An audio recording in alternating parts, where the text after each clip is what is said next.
Hi, and welcome back to the Football Fan Zone. Game week 7 has just finished for all the Saturday games, for all the clubs that played on Saturdays. We're going to have a quick look at the Man United versus Everton game, Arsenal versus Brighton, and Chelsea versus Southampton. We're also going to quickly discuss the managerial merry-go-round has already started in the Premier League after Watford this morning have sacked their manager, the first managerial casualty in the Premier League. Not one I was expecting, but we'll come to that later in the video.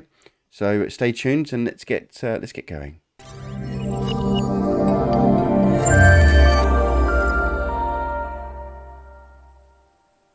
So we're going to start off with the Man United versus Everton game. Finished 1-1 at Old Trafford. A game where I think a lot of people felt Man United really needed to win, having had a mixed run of results. They beat Villarreal midweek in the Champions League, albeit a 94th minute Cristiano Ronaldo winner.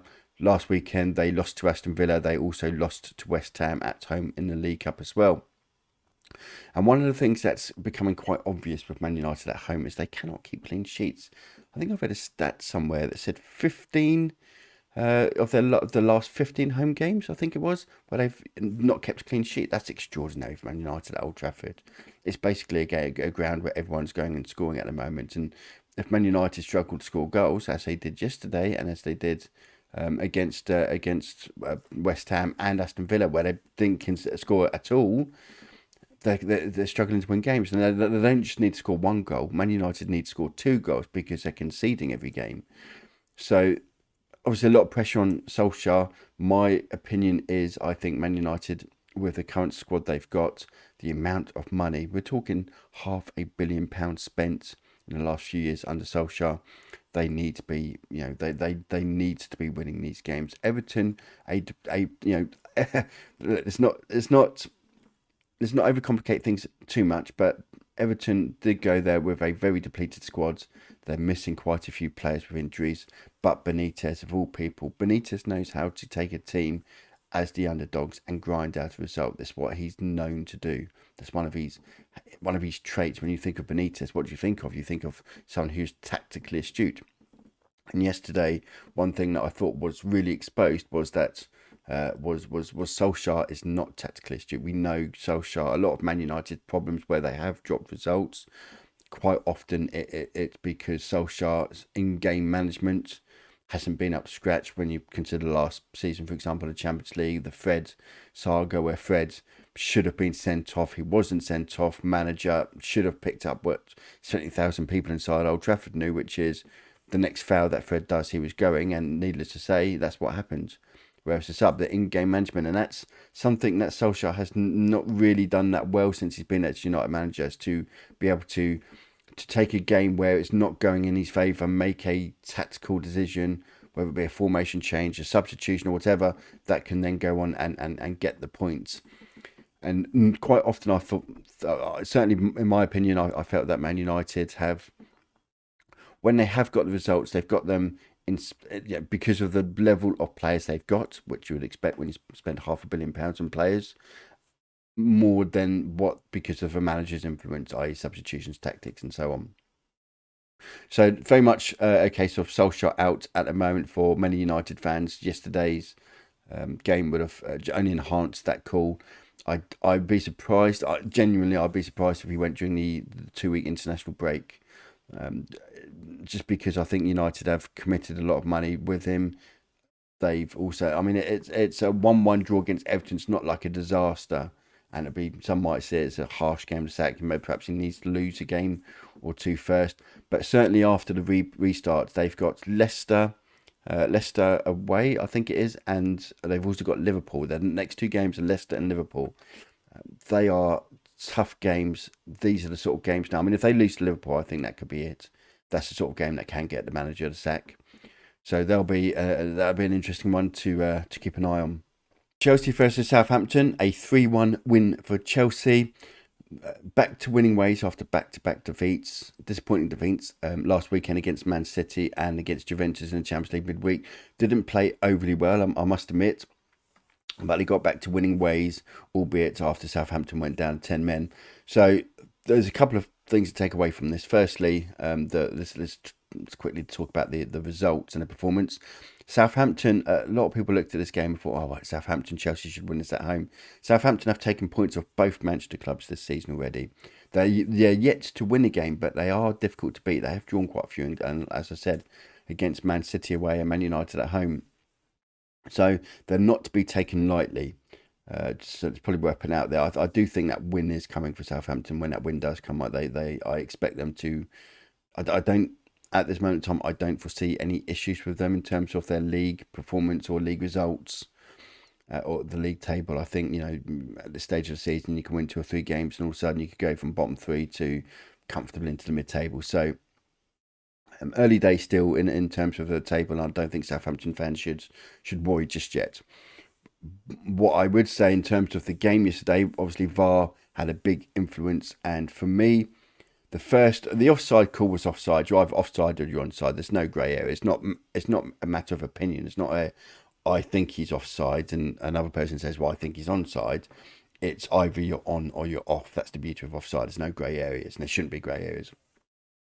So the first disallowed goal was the right call. The second disallowed goal was was deemed a foul by Azpilicueta in the build-up. There's a couple of things that I think are probably worth mentioning on this. Firstly, I thought that it was a very soft foul. I'm not saying it wasn't definitely a foul, but it was soft. And I think my issue with it is the consistency when you consider it was very similar to Xhaka's tackle last weekend. For Xhaka, sorry, with Atta in the Spurs game, which led to the breakaway for the second goal. I didn't think that was much in that last week, and I didn't think there was much in it yesterday either. And yet one was given a foul and one wasn't. And you can even go back to the Southampton Man United game at St Mary's, where Southampton scored on what was a foul or it appeared to be a foul in the build-up.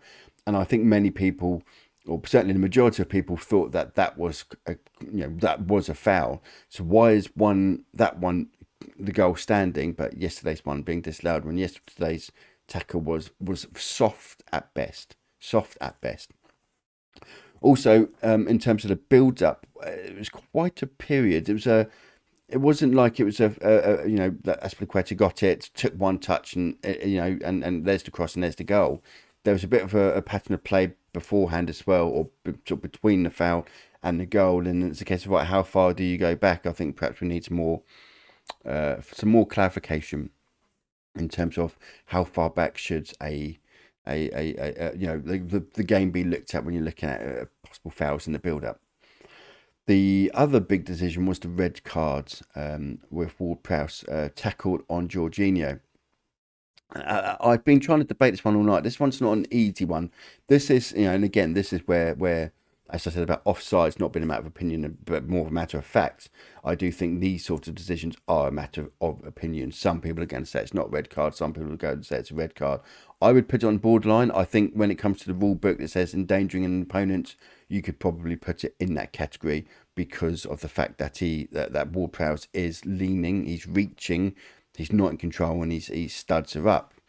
And I think the thing for me which probably really did endanger Jorginho was the fact that Jorginho's foot was flat. I don't know if you saw, but his foot's flat on the ground, his studs are in the ground, and therefore that's when your studs can get caught in the turf, your foot doesn't want to take the momentum of the tackle, and that's when legs unfortunately can break. So I think on the it was a border between an easy yellow and a soft red, I guess. But I think with the context and with all things considered, probably was just about the right decision. But it was a good result for Chelsea to get back to winning ways. And I think yesterday was, I thought it was a needed win for it shouldn't be happening. 2 games, 2 losses and a bounce, and all of a sudden 2 goals under pressure. I think yesterday would have helped the team a little bit in terms of confidence. And I think with an international break coming up, it's come at the right time, in my opinion. And sometimes international breaks can come at the wrong time, it can come at the right time. I thought the first international break for Chelsea in particular came at the wrong time. They just had, they won their opening 2, and then they had a very good performance and result at Liverpool away with the 1-1, having been down to 10 men for half the game. played really well. And after that game, I think a lot of people knew Chelsea's confidence was high. They looked organised. They were playing well. Lukaku was on the score sheet and so on. Then the international break happened, and it happened at the wrong time, because when you're in form, you want to just keep going, don't you? Some teams that are not in form, for example, Arsenal, that clearly came at a very good time for them, because they lost their opening three. They have the international break, and then they go and win the next three. We'll come on to them in a minute with their game against Brighton. But point is that sometimes international breaks can come at a good time or bad time. I think it's come at a good time this time for Chelsea. They've got a lot of players out. Yesterday there was Kante with COVID. There was no Alonso. Jorginho obviously didn't start, presumably because he started midweek. Pulisic's in and out of injury and so on. No Reece James. So there were quite a few. Mount's only just returning to fitness as well. I think now with a 2-week break, that allows Chelsea some time to get some of their players back from injuries. Kante to get over the COVID, which hopefully isn't going to linger too much on him. He's quite a fit man, but we do know even professionals have had long COVID. Look at Lewis Hamilton and Kai Havertz have both suffered from long COVID. So hopefully he makes a speedy recovery. But yeah, let's move on to the Arsenal-Brighton game then. So the Arsenal-Brighton game to finish off the games we're going to look at today. 0-0. It was, I thought, quite an entertaining game for a 0-0 draw. Certainly Brighton dominated the game, absolutely dominated. And I think it's probably perhaps brings Arsenal back down to a level where they should be, really, in terms of, I know after last week's victory against Spurs, and you know, by all means, it was a very good win and they played well. However, I think in the context of their 3-game winning streak, was a very underperforming 1-0 win against Norwich, and again a very underwhelming win against Norwich and against Burnley. The Norwich game by a goal to nil could have easily been an offside goal and a direct free kick against Burnley to win that game, where Burnley haven't won at home something like 9 months or something stupid. So the context, you could look and say, okay, they've had a 3-game win. I think the context is that they played two very poor sides who played each other yesterday, and that was a ball 0-0 in Burnley Norwich, and against the Spurs side, where I think because it was Spurs and they won, it's almost been a sort of, am I being harsh in saying they've made a bit more of it than perhaps they should have? They played against the Spurs side who are finding their feet under their new manager and have lost their last 3 games. Well, prior to the Arsenal game, had lost 3-0 and 3-0 going into the Arsenal game.